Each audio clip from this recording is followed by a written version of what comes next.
So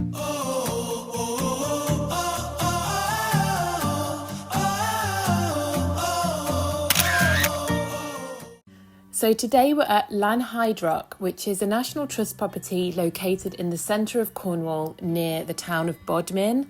With this particular property, the nicest cafe, at least in my opinion, and the shop with all the plants is located right by the entrance, and then you have to walk quite a way to get to the main house. They have a real focus on wildflowers, which attracts a lot of bees. I love some of their metal animal sculptures. The rabbits are definitely quite high up on my wish list for the garden. So it is quite a walk to the property, but it's a beautiful walk nonetheless, and it's lined with these gorgeous bluebell woodlands that are out all through spring. Everything about this property and estate is absolutely beautiful, and it's one of Great Britain's finest examples of a late Victorian, early Edwardian country estate. It's one of the National Trust's top 10 most visited properties, receiving over 200,000 visitors each year. The original property was built in Jacobean style, and even though when it burnt down we were in the Victorian era, it was expressed that the house be rebuilt just as it was prior to the fire. It was the wish that Thomas Charles duly carried out. However, he was determined that the house should never burn down again, and he did install it with the very latest Victorian firefighting systems. It also incorporated some conveniences that were available at the time and a little more of a modern style to fit its era. So here's another of the gift shops which is located in the property. So when we went to visit this property, some of it was closed for renovation as they are redoing the ceiling in the Great Hall, which was actually part of the existing property that still remains untarnished by the fire. The long gallery ceiling was actually commissioned by John Lord Robertus, who inherited Lanhydrock in 1634.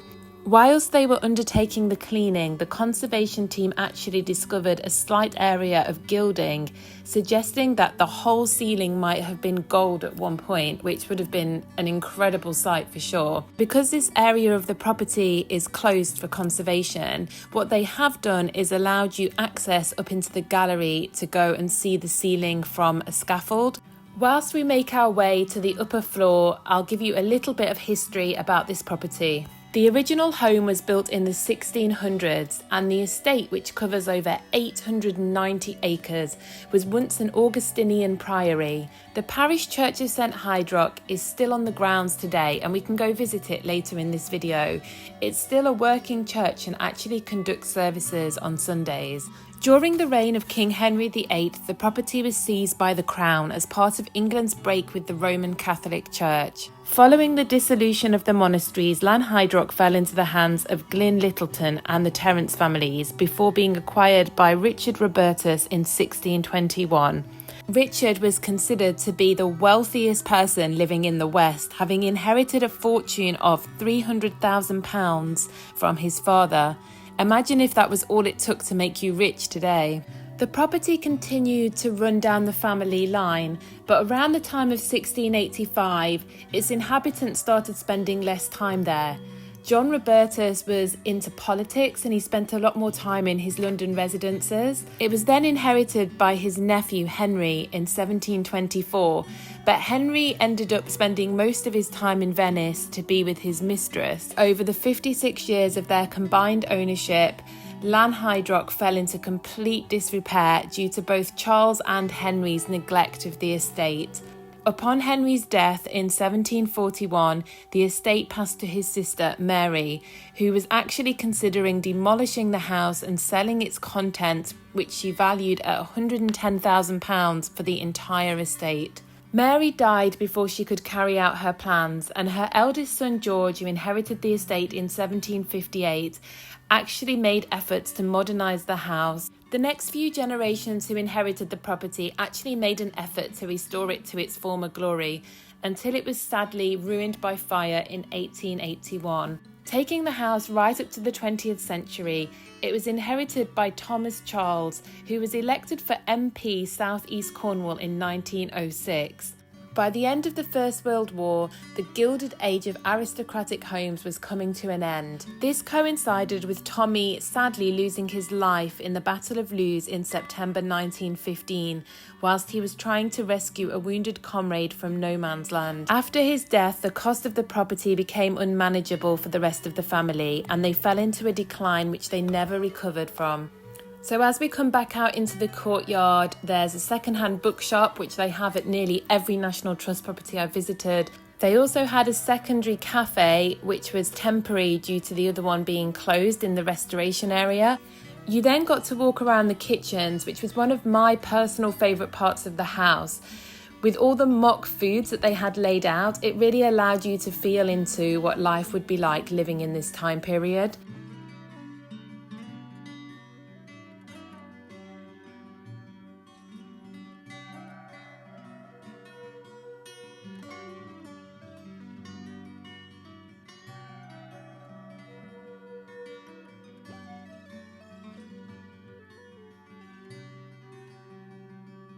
This kitchen had incredibly high ceilings and cooking smells and heat would rise, so kitchen staff used to be able to climb up and open these windows to let some cool air in. The cook, Mrs. Candy, would agree the menus with her ladyship a few days in advance. Items on the menu would often include consommé, ham mousse with chips, and meringue with chantilly cream and chocolate.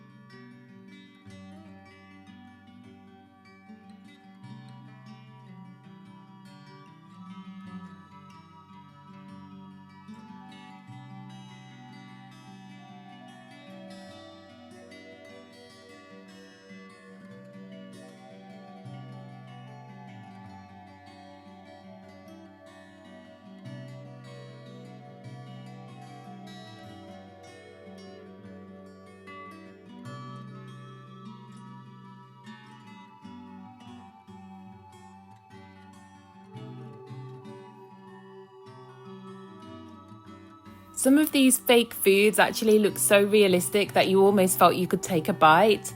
So this bread oven here took 4 days to reach an even temperature, and because of that it was kept lit at all times.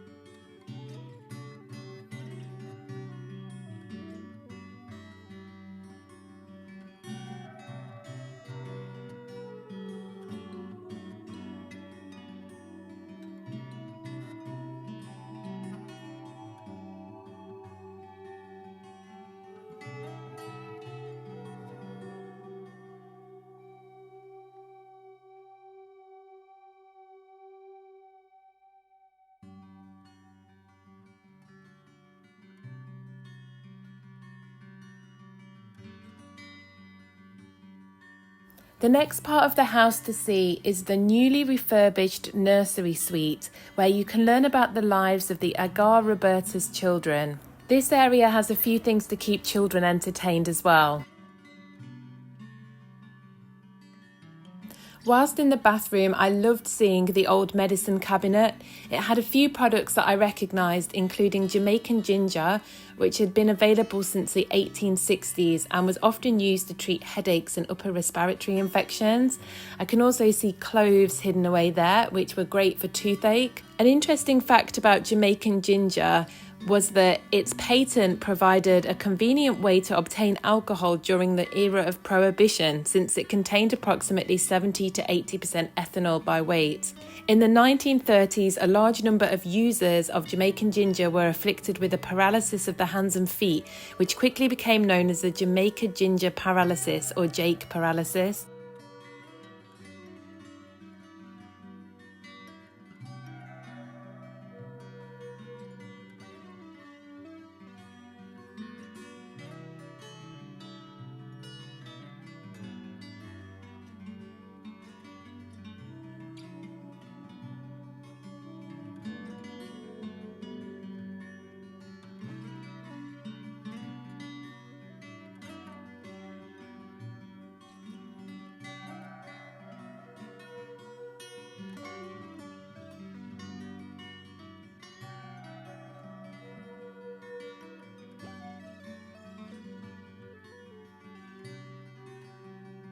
We then came through to an interactive games room where you could have a go at some of the old games. And I tell you what, these maps of Europe and the United Kingdom were actually really hard for me and my parents to do as adults. I wonder how many people could do these without cheating. We are then taken on a journey to watch the Agar Roberta's children as they grow up and enter into society, leaving childhood behind. We are given a window into how the upper class experience the coming of age with their glamorous world of debutante balls, dancing, sports and fashion.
So we decided to head back to the original cafe by the entrance before exploring the formal gardens and the church. My dad's leg was hurting a little bit, so they very kindly took us on this buggy.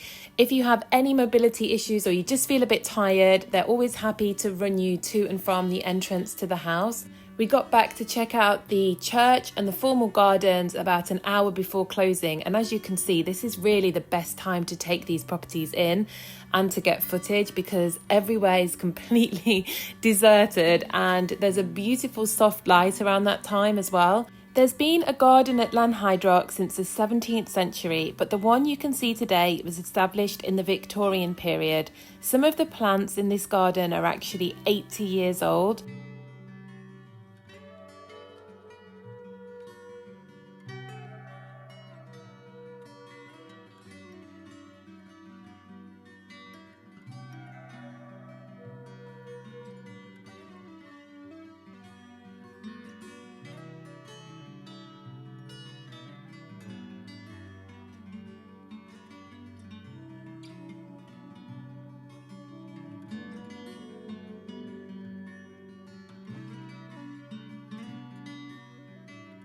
We are now heading into the higher garden where you can enjoy a bit of peace and quiet. This garden is full of rhododendrons and azaleas and absolutely stunning.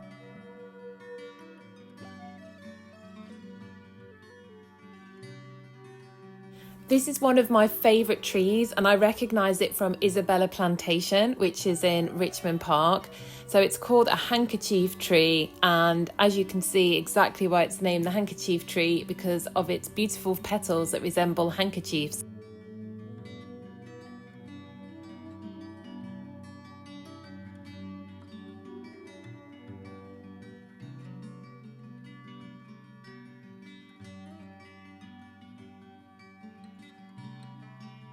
Here is a beautiful thatched cottage, which is where one of Lanhydrock's Victorian gardeners lived and died.